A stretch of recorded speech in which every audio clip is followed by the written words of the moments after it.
ఓం శ్రీ గురుభ్యో నమః. ఈ రోజున చాలా చోట్ల కూడా భార్యాభర్తల యొక్క గొడవలు, తగాదలు, మ్యూచువల్ అండర్స్టాండింగ్ లేకపోవటం, బాండింగ్ అనేది కరెక్ట్గా లేకపోవటం అనేది జరుగుతుంది. What is the reason? దీని యొక్క కారణం ఏమిటి? మనం స్పెసిఫిక్గా చూస్తే చాలామంది కూడా జాతకాన్ని జ్యోతిష్శాస్త్రం ప్రకారంగా జాతకంలో ఏ గ్రహాలు ఉన్నాయి, ఏ గ్రహాల యొక్క మూమెంట్స్ ఎలా ఉన్నాయి, జాతకపరంగా భార్యాభర్తలు విడిపోవటానికి కారణం ఏంటి, డివోర్స్ జరగటానికి కారణం ఏంటి అని మనం అనాలిసిస్ చేస్తే ఒక వ్యక్తికి అంటే వధువుకు కానీ వరుడుకు కానీ ఏదైనా సరే వివాహమైన వ్యక్తులందరికీ కూడా శుక్రగ్రహ దోషం అనేది ఉండకూడదు జాతకంలో. అంటే శుక్రుడు ఎవరు అంటే మ్యారిటల్ స్టేటస్ని రిప్రజెంటివ్ చేసే ప్లానెట్ ఏంటంటే వీనస్ ప్లానెట్. అంటే శుక్రగ్రహం యొక్క అనుకూలత అనేది ఉండాలి. అంటే వివాహానికి కారకుడు శుక్రుడు అని అర్థం. ఈ శుక్రగ్రహం యొక్క అనుకూలంగా ఉంటేనే మనకు వివాహం అనేది అయ్యే అవకాశం అనేది ఉంటుంది. జాతకంలో మరి సంబంధం చూసినంత లోపల విడిపోవటానికి కారణం ఏంటి అని చూస్తే భార్యాభర్తల్లో ఆ రెండు జాతకాలని మనం అనాలిసిస్ చేస్తే 6, 8, 12 స్థానాల్లో శుక్రదోషం అనేది ఉండకూడదు.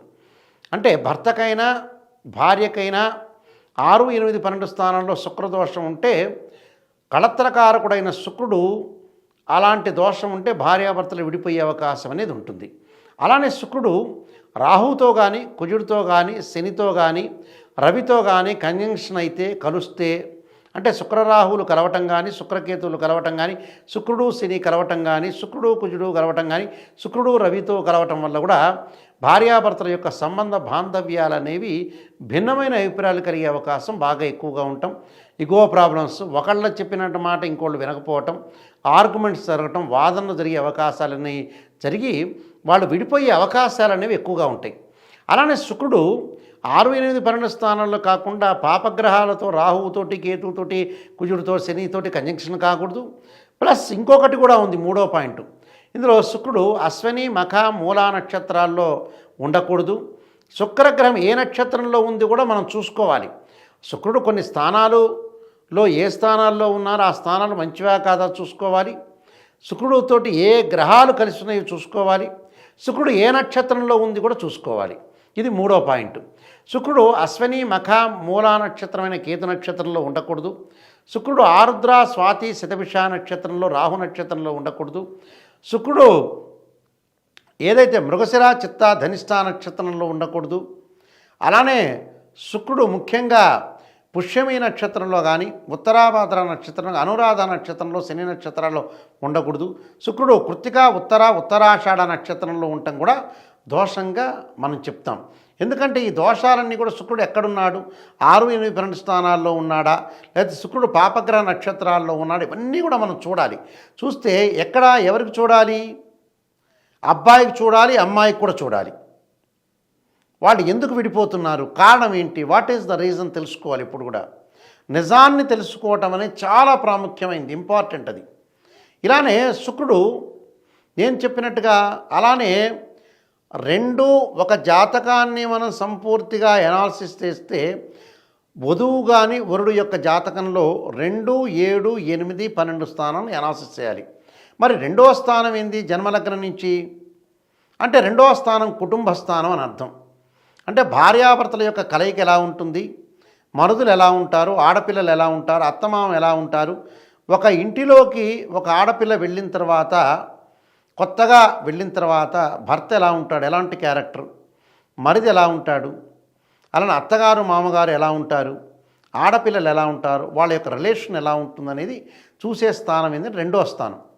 అలానే మగపిల్లవాడికి కూడా ఒక అమ్మాయి ఇంటికి వస్తే ఆ అమ్మాయి యొక్క తల్లిదండ్రులు ఏంటి, బావమరుదులు ఎంతవరకు రిసీవింగ్ చేసుకుంటారు, ఆ అమ్మాయి ఏ విధంగా ఈ కొత్త ఇంట్లో ఉండబోతుంది, ఈ మగపిల్లవాడు అత్తమామతోటి ఈ అమ్మాయి ఎలా ఉంటుంది, మరుదులతో ఎలా ఉంటుంది, ఇవన్నీ కూడా రిలేషన్ చెప్పేది ఏంటంటే 2nd ప్లేస్ అంటారు. అంటే జన్మలగ్నం నుంచి మన బర్త్ చార్ట్లో జన్మలగ్నం నుంచి 2వ స్థానం అనేది కుటుంబ స్థానం. ఆ కుటుంబ స్థానంలో ఎప్పుడు కూడా శని కానీ రాహువు కానీ కేతువు కానీ కుజుడు కానీ రవిగ్రహాలని ఉండకూడదు. 7వ స్థానం ఏంటంటే వివాహం సంబంధించిన స్థానం అని అర్థం. ఈ 7వ స్థానంలో పాపగ్రహాలు ఉండకూడదు. నేను చెప్పినట్టుగా రాహువు కేతువు కుజుడు రవి శని గ్రహాలన్నీ ఉండకూడదు. ఇవన్నీ ఉంటే ఏమవుతుంది, పాపగ్రహాలు ఉంటే అంటే ఒక అబ్బాయికి కానీ అమ్మాయికి కానీ సప్తమ స్థానంలో పాపగ్రహాలు ఉంటే ఏంటంటే భార్యాభర్తల మధ్యలో అనుబంధం ఉండదని, అలానే వాళ్ళ యొక్క క్యారెక్టర్ కరెక్ట్గా ఉండదని అర్థం. అంటే వివాహం లేటు కావటం, వివాహం అయిన తర్వాత విడాకులు అయ్యే అవకాశాలు ఉండటం, భార్యాభర్తల యొక్క అన్యోన్య దాంపత్య జీవితం అనేది లేకపోవటం అనేది జరుగుతుంది. అంటే మ్యూచువల్ అండర్స్టాండింగ్ లేకపోవటం, బాండింగ్, ఈగో ప్రాబ్లమ్స్, ఒకళ్ళు పరస్పరంగా రెస్పెక్ట్ చేసుకోకపోవటం అనేది జరుగుతుంటుంది. ఇక్కడ వివాహం కాకపోవటం కూడా జరుగుతుంది, వివాహం ఆలస్యం జరగటం కూడా జరుగుతుంటుంది. దగ్గరకు వచ్చే సంబంధాలు వెనక్కి వెళ్ళటం, నిశ్చితార్థానికి వరకు వచ్చి వెనక్కి వెళ్ళే సందర్భాలు జరుగుతుంటాయి. అలానే అష్టమ స్థానం, ఇక్కడ అష్టమ స్థానం దగ్గర స్పెషల్గా చాలా జాగ్రత్తగా వినాలి. మగపిల్లవాడికైతే 8వ స్థానం ఆయుష్ స్థానం, అమ్మాయికి 8వ స్థానం మనం చూడాలంటే వాళ్ళ జాతకంలో, అమ్మాయి జాతకంలో 8వ స్థానం మాంగళిక దోష స్థానం అని అర్థం. అంటే అమ్మాయి జాతకాన్ని మనం ఫస్ట్ తీసుకుంటే 8వ స్థానంలో పాపగ్రహాలైన శని, రాహు, కేతు, కుజుడు, రవిగ్రహాలు ఉంటే మొండి పట్టుదల ఉండటం, వినలేకపోవటం, భార్యాభర్తల మధ్యలో సఖ్యతగా లేకపోవటం, భర్త వ్యసనపరుడు కావటం, భర్తకి లైఫ్ స్పాన్ లేకపోవటం జరుగుతుంది. అంటే భర్త ఆరోగ్యపరంగా ప్రాబ్లమ్స్ వచ్చే అవకాశం ఉంటుంది, భర్తకి ప్రమాదాలు జరిగే అవకాశం అనేది ఉంటుంది. అలానే మగవాడి జాతకంలో 8వ స్థానంలో పాపగ్రహాలు ఉంటే కూడా ఆరోగ్యపరంగా అనుకూలంగా ఉండదు, ప్రమాదాలు జరిగే అవకాశం అనేది ఖచ్చితంగా ఉంటుంది. మరి 12వ స్థానం ఏంది? 12వ స్థానంలో ఇద్దరికి అబ్బాయికి కానీ అమ్మాయికి కానీ 12వ స్థానంలో పాపగ్రహాలు ఉంటే ప్రేమ ఆకర్షణ అనేది పెరగదు. అంటే యాదృచ్ఛికంగా ఏదో లోకం కోసం కాపురం చేస్తున్నారంటారు, కానీ నిజంగా అయితే వాళ్ళు ప్రేమతోటి ఆకర్షణగా అట్రాక్షన్గా చేసే అవకాశం అనేది లేదు. వీటితో పాటు కుజదోషం ఉందా లేదా 2 జాతకాల్లో చూసుకోవాలి. ఆ కుజదోషానికి కూడా కొన్ని ఎగ్జంప్షన్ నక్షత్రాలు ఉంటాయి, ఎగ్జంప్షన్స్ సంబంధించిన రాసులు ఉంటాయి. ఇక్కడ జన్మలగ్నాలు ఏమిటి అనేది కూడా మనం చూసుకోవాలి. అంటే కుజదోషం ఉందా, శుక్రదోషం ఉందా, 2, 7, 8, 12 స్థానంలో పాపగ్రహాలు ఉన్నాయా లేవా అనేది ఇవన్నీ కూడా చూసుకోవాలి.